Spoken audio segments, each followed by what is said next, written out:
कोई क्वेश्चन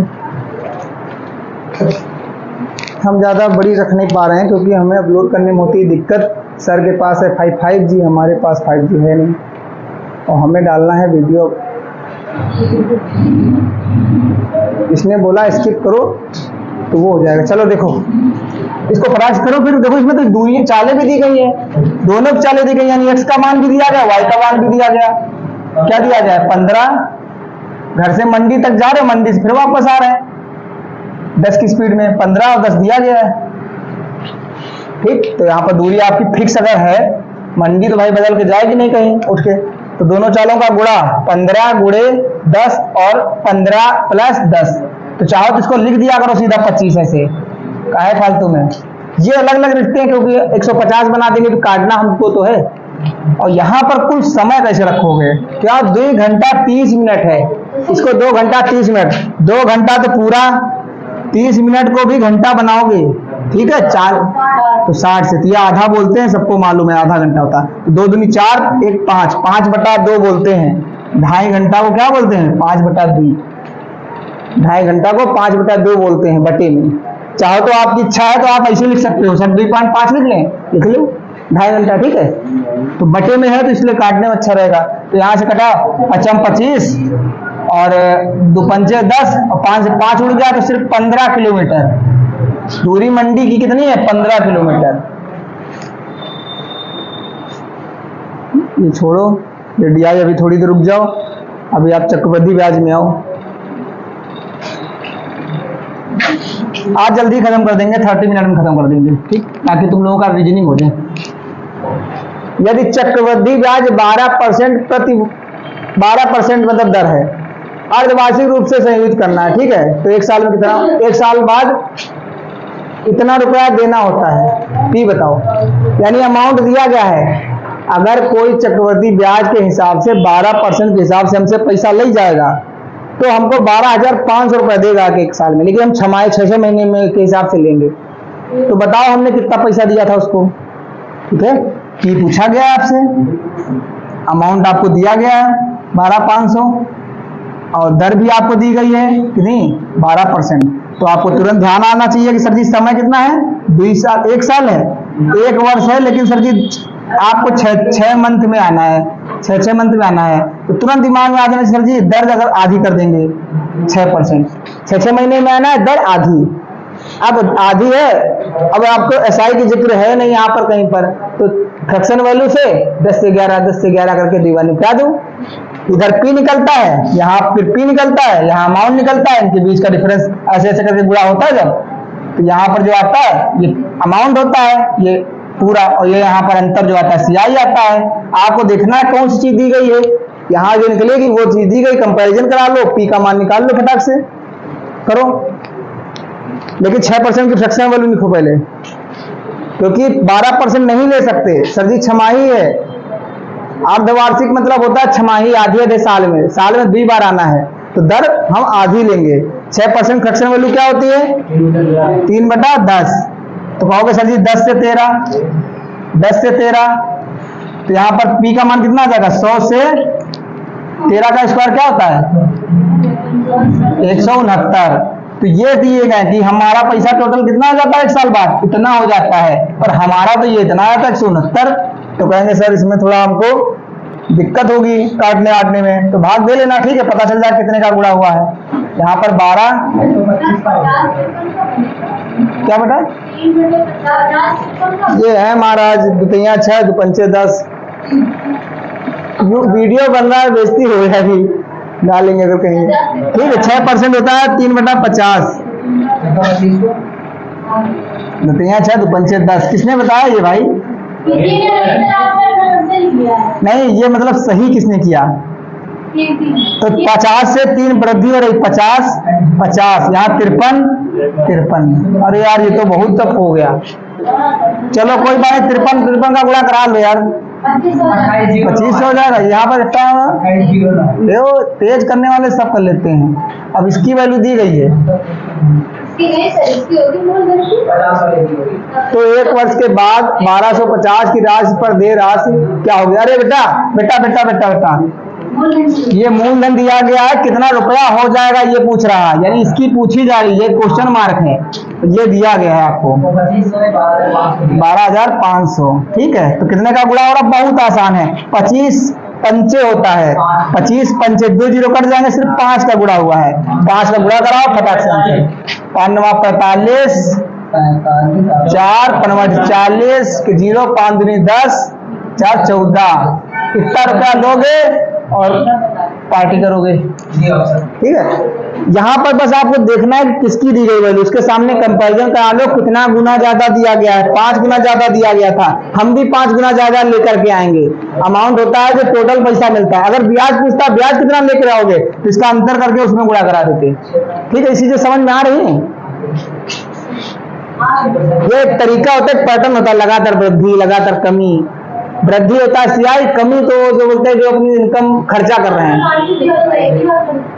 क्या एक बार करते ही नहीं, एक बार में ब्याज एसआई होता है, सियाई सेम रहता है, पहले साल सेम रहता है, दूसरे साल के साथ बढ़ जाता है। अगर तुमसे कह देता है एसआई बताओ, या एसआई के हिसाब से चक्रवृद्धि ब्याज नहीं यूज करता, तो याद रखो सीधा 12 होती, 6 12% बनता, तो जरूरत नहीं 6 महीने का निकालने के, तो 6 महीना निकालो, चाहे तुम 50 बार हमको महीने साल में, चाहे हम आपको 12 बार पैसा देने आएंगे, ब्याज आपको उतना ही देंगे, चाहे हम 1 साल में दे चाहे।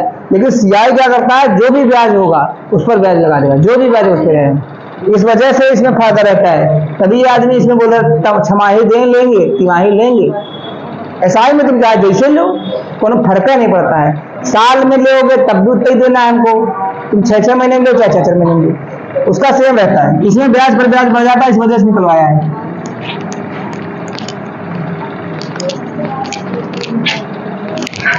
जितनी जल्दी तुम लोग करोगे ऐसे फटाक से, उतनी जल्दी पीडीएफ खत्म हो जाया करेगी, ज्यादा थोड़ा ना है। करो, फैक्ट्री मालिक अपने द्वारा निर्मित उत्पादन 12% कमाता है, दुकानदार उसी वस्तु पर 10% लाभ कमाता है। यदि दुकानदार उत्पादन को इतने रुपए देता है, इतने रुपए में बेच देता है, तो फैक्ट्री मालिक के लिए उत्पादन का लागत मूल्य 3 बार बेचा गया है। फैक्ट्री मालिक ने बेचा किसी और को, किसी और ने बेचा किसी और को, आखिरी में पता चला कि 98.56 रुपए बिका, तो बताओ वो कितने की चीज थी, ठीक है। 100 मान के 4 तो कर दो, 100 से आया बिका, लेकिन फायदे में बिकता जा रहा है।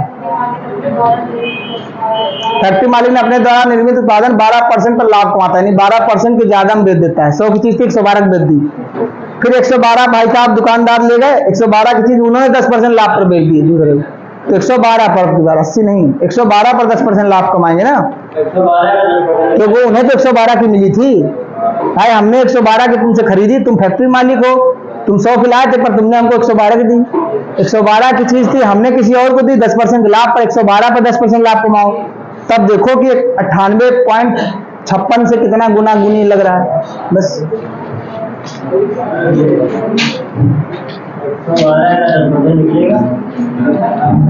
है तो अजीब है, लेकिन मैथ बैंक उसमें पेपर में आएगा। आप ये मसला कैलकुलेशन है,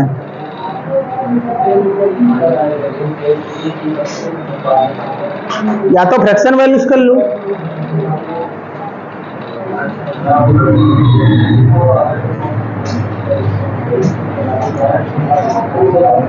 देखो फ्रैक्शन से करोगे तो याद रखो, जैसे हमको 20% का फायदा हुआ सीपी पर 20% का फायदा हुआ, तो हम 1/5 लिखते हैं, तो सीपी का 6/5 लिखोगे भाई, 1 का फायदा हुआ तो 6/5 निकाल दोगे, आ जाता है। जैसे कि 10 रुपए की चीज थी, 10 रुपए की चीज थी, हमको इस पर 20% का फायदा कराना है, कितने बिकेगी, तो तुम्हें पता है 6/5 निकाल दो, यानी 12 की बिकेगी। इसका 6/5 कितना होता है, 5 में 10, 12 रुपया की।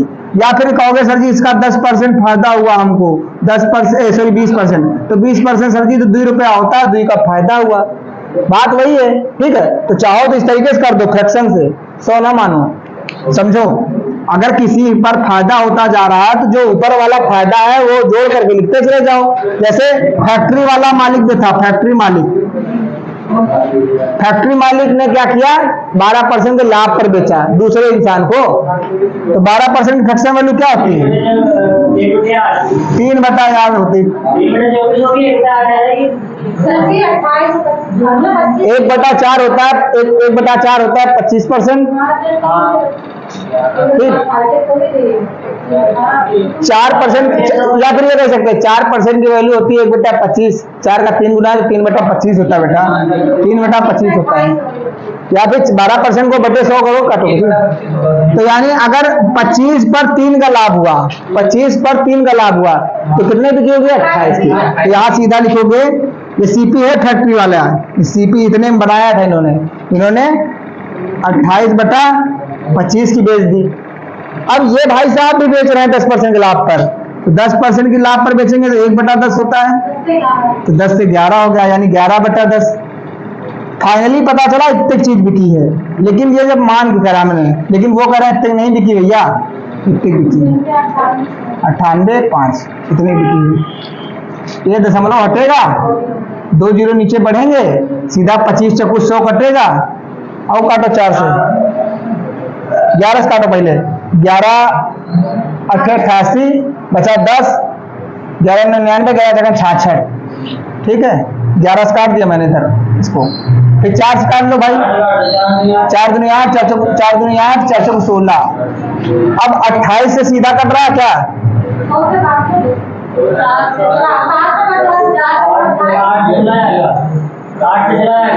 8 से सीधा जा रहा है, अरे 8 से सीधा जा रहा है, 28 अट्ठे 224 होता है, नीचे 10 बचा था सिर्फ, तो सीपी बराबर क्या आ जाएगा? 10 का गुणा 8, 80 रुपये, यानी 80 की चीज थी, भाई साहब ने यहाँ पहुंचा दी, फायदे में कमाते कमाते 80 लाख। अगर जिसको नहीं समझ में आया वो ऐसे कर सकता है, 100 मान ले तो कहोगे सर 100 की चीज थी, इस पे आप 12% का लाभ कमाओगे तो 112 की हो जाएगी, फिर इस पे 10% का लाभ कमाओगे, ठीक है, तो पॉइंट में आ जाएगा।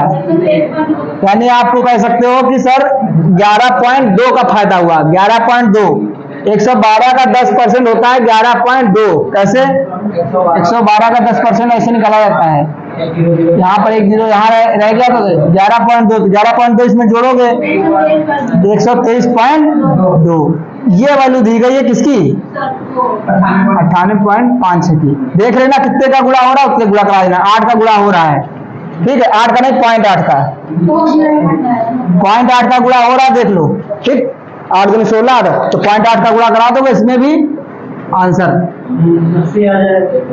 फिलहाल चाहे जैसे करना चाहो, क्वेश्चन का कॉन्सेप्ट समझ में आना चाहिए, बाकी आप कैलकुलेशन है, बात समझ में आ जाए क्वेश्चन कह क्या रहा था, ऐसे करे जाते हैं, बाकी कैलकुलेशन है, किसी का परसेंटेज निकालना, किसी का रेशियो बनाना, ये सब चीजें तो बिल्कुल मतलब दिमाग में बैठ जाए, फिर उसके बाद आपकी कैलकुलेशन है वो स्ट्रांग होगी, बार बार प्रैक्टिस करने से।